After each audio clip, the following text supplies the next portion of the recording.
Hi everyone, welcome back to the channel. Today's video is a little bit different. I want to give you the 8 things that you should know about your cruise. Okay, a little list I put together. This is some of the stuff that I commonly do before a cruise. I think it'll just help your enjoyment. The other thing it's going to help is if you are looking at booking, if you're already on a cruise, or even before you do that cruise and you're looking at booking your next one, which sounds like me all the time, some of these things in here will help you find maybe the right ship, the right room, something like that on another ship that you might see. And as always, thanks for coming to the channel, and please remember to subscribe to the channel. Coming to the channel and subscribe to the channel, I think that's too many channels. Okay, let's get on with it.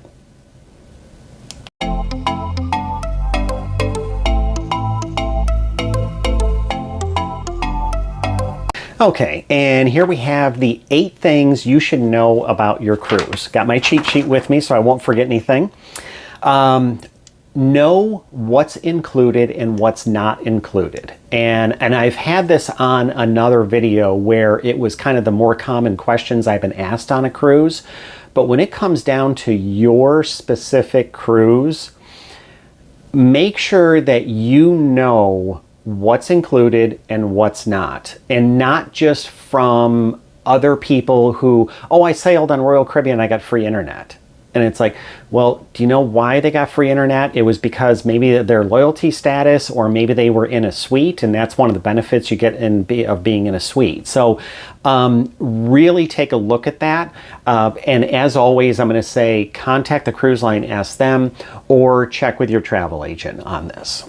So that's number 1. So that's anything what's included and what's not included. Number 2, check out the layout of the ships. If just Google it, Freedom of the Seas deck plans, and you're going to come up with a bunch of different sites that are going to show you deck by deck all the decks on the ship.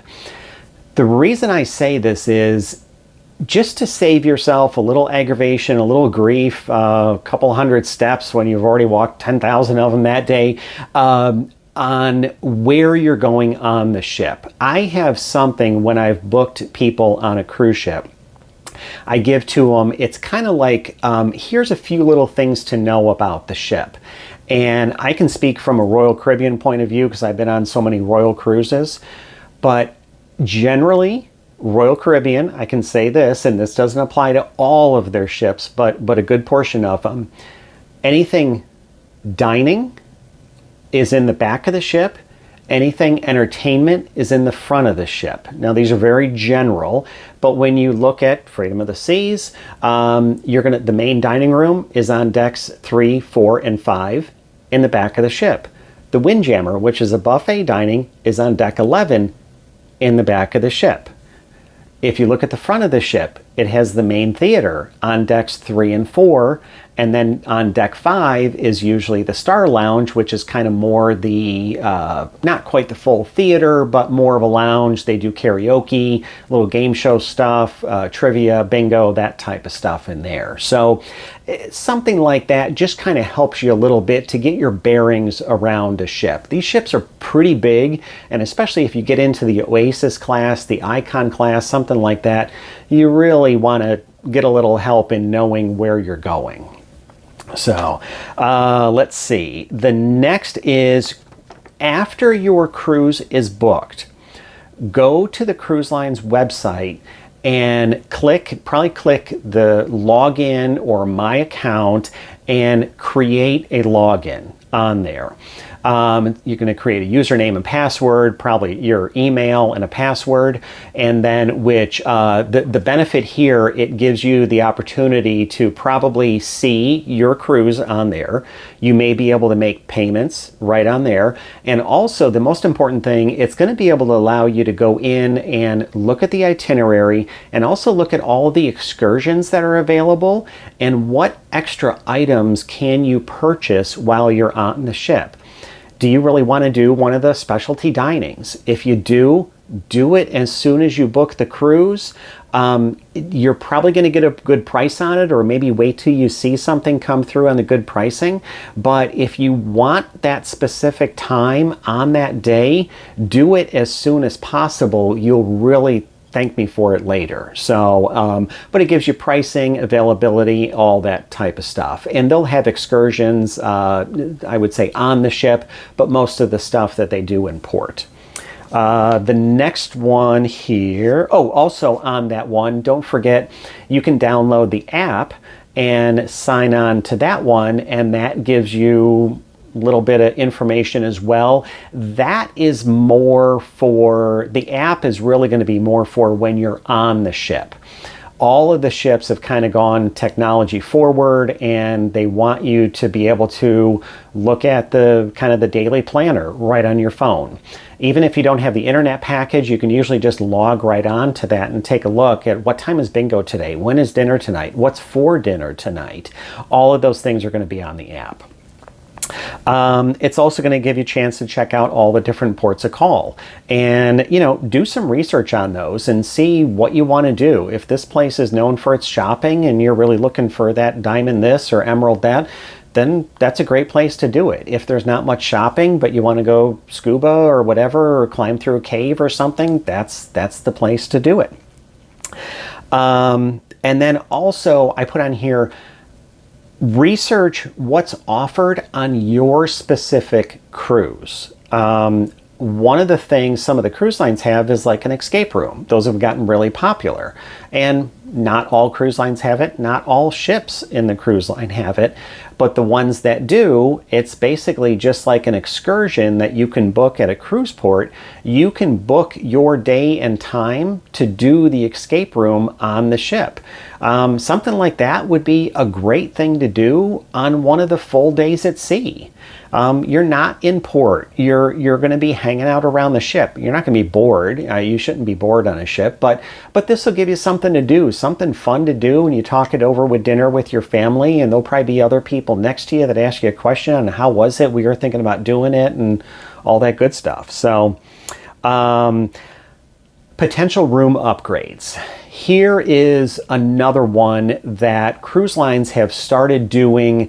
I want to say it was definitely before COVID, and I got to give Norwegian a shout out. If I remember correctly, they were the first ones to do it, where you would bid for to get an upgraded room on your cruise. So I'm going to kind of give you the rundown on how this works. It's good, but there's a couple little catches you want to watch for.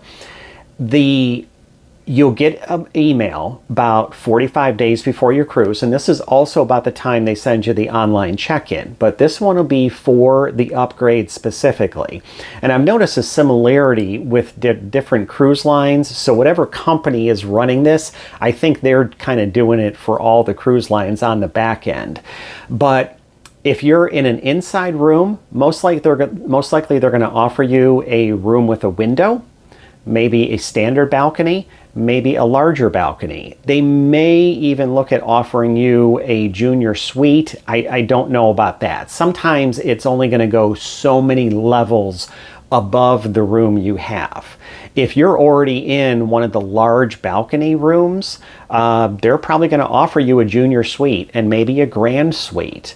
This is something you can actually call your travel agent and say, hey, I got this. Can you help me out with it? I don't know how much to bid.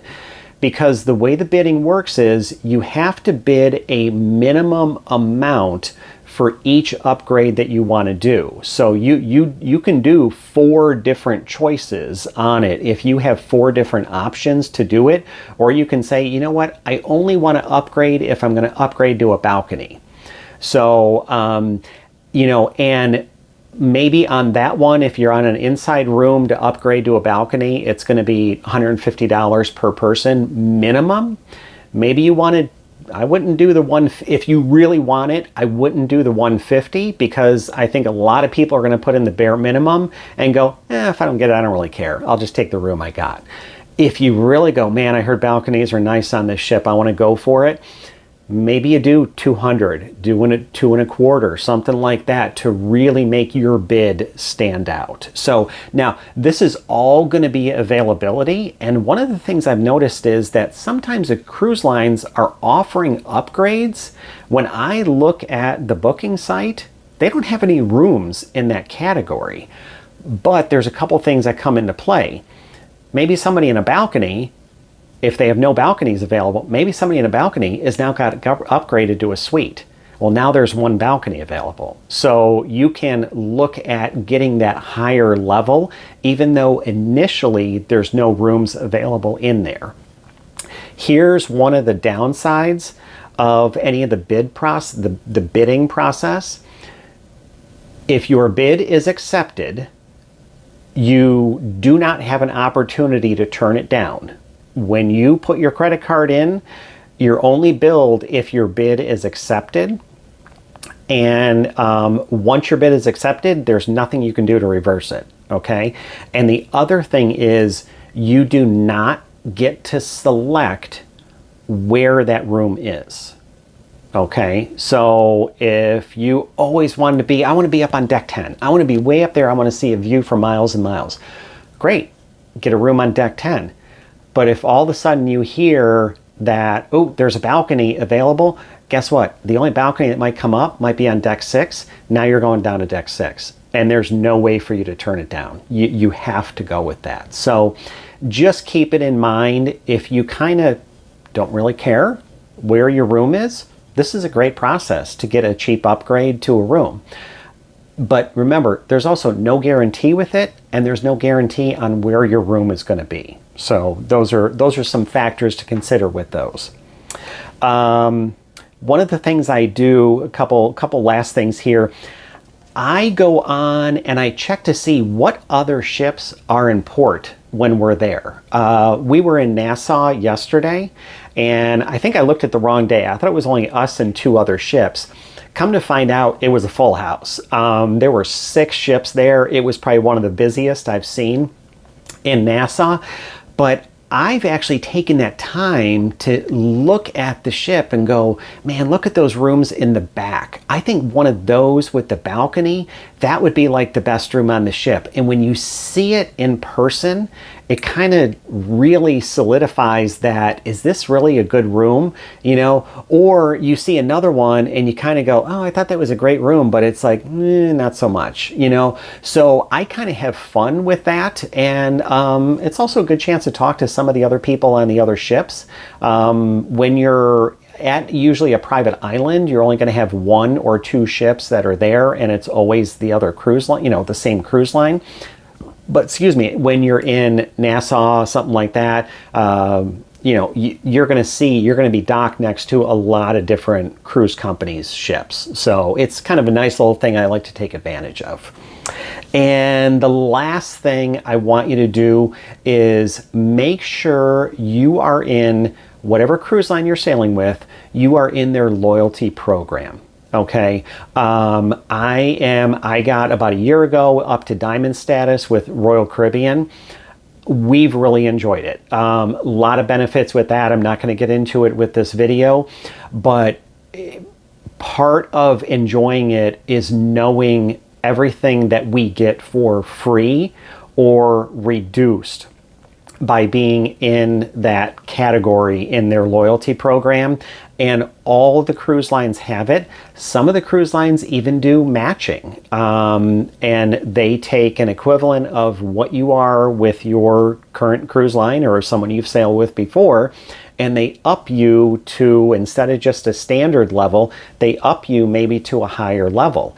I actually have that right now. I'm on MSC, and I am the second highest level on MSC, and I think actually after this cruise I might be at the highest level. So now all the perks and freebies and whatnot are going to differ from one line to another, so do your research on that.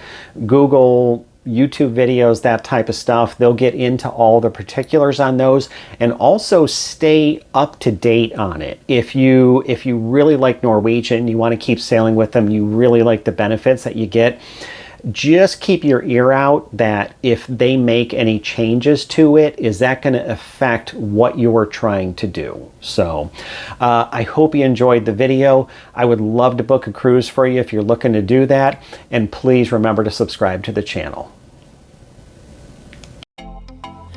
Thank you for checking out my video. And remember, if you're looking for a cruise, contact me and I'll find the perfect cruise vacation for you.